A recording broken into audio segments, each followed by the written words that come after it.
Yes, it's been too long since we had a news brief, so I wanted to drop in here early on Sunday before our weekend review and just talk about a single news item. That is one article that covers a multitude of potential surprises. So if you are not interested in possible spoilers, if you don't want anything to do with that, then I would give you your warning right now and say, please, as much as I want you to listen to my podcast for my ratings and downloads, step away because I don't want to ruin anything for anybody. So you've had your warning. You're still here. Here we go. All right. So this article was published by Sportskeeda. As you know, they are one of my main sources I go to for news. I like to stick with big, reputable websites: CBS Sports, Sportskeeda, Wrestling Inc., even The Torch or The Wrestling Observer, or those. We all know those big ones. And so I just want to give you my sources and not just any old site. I will say I used to look at Wrestling Edge. If anybody looks at wrestling-edge.com, they look reputable.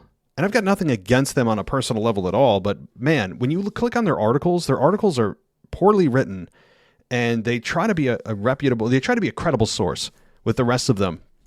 And their article headlines are often very misleading. Like, say, Edge in potential scandal with mistress or something. And now that's not one they had, but I'm giving you an example. And then in the article, they just mention like Edge's career and what he's doing next. And they don't mention anything about the headline. They have been very misleading over the last several months. So look, I don't know. I'm nothing on a personal level, but I want to let you know my sources. So anyway, moving on. We've got an article from Sportskeeda that was published actually on January 23rd, which is today.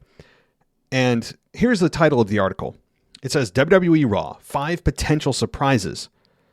So let's get into it. I'll get into those 5 surprises right now. This is a news brief. This is not a news essay.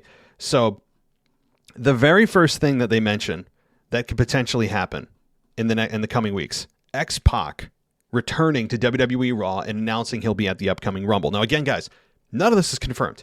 None of this. So I want to say that you said this is going to happen. I didn't. This is what Sportskeeda said potentially could happen. So it's fun to just project on what could happen, and with a credible website, why not have a little fun? So X-Pac returns to WWE Raw and announces that he'll be at the upcoming Royal Rumble.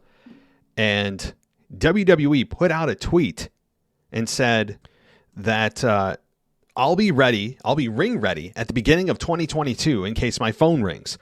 This is what X-Pac said, but WWE tweeted it out. Their official account tweeted that out. And then they called out, they meaning WWE, called out the WWE superstars, the wrestlers, and said, who wants a match with X-Pac? This is WWE, hashtag WWE the bump. So could X-Pac be coming back? Does anybody even want X-Pac back? Are people even asking for him to come back, or is he just coming back anyway? You know, personally, on a level that I used to watch X-Pac in DX in the good old days, X-Pac was always that third or fourth wheel. He was never the main attraction. When you had Triple H, Chyna, the Road Dogg, Jesse James, Badass Billy Gunn, and then there was X-Pac. X-Pac was like the fourth wheel. I mean, it was just the way it was. No disrespect to the guy. He could work, and he's got a good gimmick. He's high energy. The Bronco Buster made him famous. You know, not disrespecting him, but again, I don't think there's any real... There's nobody screaming for X-Pac to come back. So if he comes back, cool. You know, he wants to do some DX chops, do a Bronco Buster, and then get tossed over the top rope. Fine. So could we see X-Pac in the Royal Rumble? Sure. So, all right. Let's see here. What about Corey Graves? Now, the article does say many superstars, including Corey Graves, have announced their desire to face a returning X-Pac, which could play out on this week's show. Could X-Pac have a showdown with someone from the current roster? If so, who do you think should take on the legend ahead of the Royal Rumble? So could Corey Graves, who has been cleared to wrestle, come out of retirement and be a entrant in the Rumble? Why not? You know, I think Corey Graves, as good as he is on the microphone, and he has been an absolute asset, probably isn't maximizing his skill, meaning it could be much better suited in the ring. One other thing before I move on here to number 4. Anybody else here on SmackDown WWE calls Summer Rae a legend? Now, this has been a trend going around, at least on Twitter it was trending. There's Summer Rae even responded to all the criticism about WWE calling her a legend. It's a joke. Okay, it's an absolute joke. I'll talk more about this on my weekend review tonight. That Summer Rae is, I mean, if we're defining Summer Rae as a legend, I guess anyone that ever existed in the Divas era is now a legend as well. What of note? What notable, significant thing did Summer Rae ever do to earn a legend? I mean, you don't get called a legend in the business without doing something long-standing and significant at being at the top of your game. Yeah, Summer Rae doesn't check any of those boxes. I'm sorry. I'm sure she's a nice woman. It's absolutely preposterous. I'm not blaming it on Summer Rae, but those that said, that's a good idea to announce her as a legend. Why? Oh my God. All right, we'll get more into that on the weekend review. Number 4, The Miz and Maurice call out Seth Rollins and Becky Lynch for WrestleMania this year. Now, Miz likes to call himself and Maurice the it couple, but here's the problem with this. While this is a rumor, of course, heel couple versus heel couple. Very few people would care. I guess it would be fun from the fact that it's never happened from that standpoint, but I don't think there's anybody screaming for this match either. While I also love Maurice with The Miz. Maurice adds so much to Miz's character. It makes him much more palatable. I still don't think that there's a real need or a want or a desire from fans to see this match. Again, heel couple. What are you going to turn Becky and Seth babyface just for the sake of Miz and Maurice? Which, by the way, wouldn't work for Seth. Seth and Becky are on screen. Remember how terrible they were on screen? They were awful. Maybe as heels they'd be better. But boy, that was the start of Becky's downturn, was her and Seth Rollins when they faced Lacey Evans and Corbin. It was hard to watch.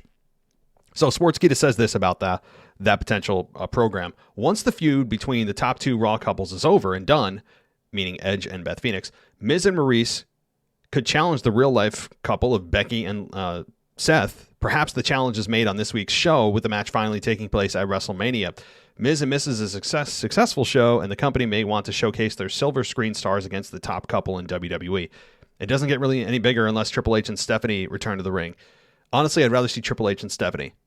I mean, I don't want to see Becky and Seth, who do not belong in a tag team match either in WrestleMania. If they want to do this match separately and just keep them all heels and see who the crowd cheers for, and they want to do it on some ancillary B pay-per-view, fine. But don't minimize the star power of Becky and Seth by having them in a tag team for Miz and Maurice. Okay, you know what? I'm not sorry for this. That would be dumbing themselves down. They would have to reduce themselves down. They would be pouring cold water on their runs right now to team up to face Miz and Maurice that would lose anyway. I really hope that doesn't happen. Okay. Number 3. WWE Raw superstar Finn Balor makes an offer to AJ Styles.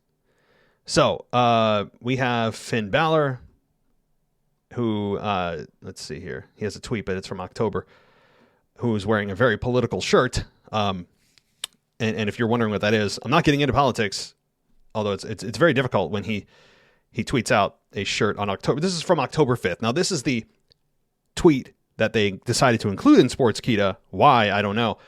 Maybe they're trying to make their own political statements. And Finn's shirt just simply says, "Science is real, Black Lives Matter, no human is illegal, love is love, women's rights are human rights, and kindness is everything."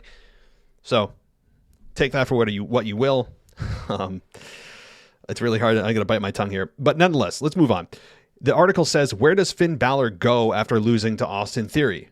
The one possible route he could traverse is in a tag team run with one of his best friends in the world, AJ Styles.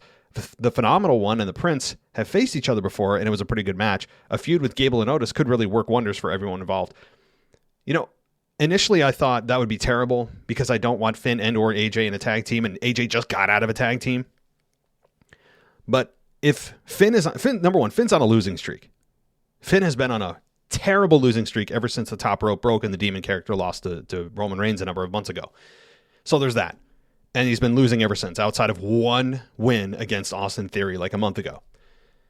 Then you also take AJ Styles, who, yes, he beat Grayson Waller on NXT, and he's kind of in and out of that realm, but lost in a squash match to Omos and hasn't done really anything of note. Now, you put them together, perhaps those two parts that are broken put together could make something. Maybe they could make something out of out of kind of garbage right now. And I don't mean garbage, and I shouldn't have probably used garbage. Broken parts that need to be mended. Put them together. Perhaps that's something that you could that you could make work. And if they're going to do that versus just be as part of like a random battle royal at WrestleMania, I'd rather have them in a tag team, and they'd be, I think, really over as a tag team. Their styles would be great. They would complement one another. They could easily be tag team champions for a long time, and they could work well with Otis and Gable. So I do find this okay, as long as there aren't other plans that are more significant in a singles role for either wrestler, because I think they don't need to be in a tag team at this point. They're established stars. They're, dare I say, mega stars. So, all right. Number 2, an unexpected name confronts the WWE Raw Women's Champion this week. So who is that?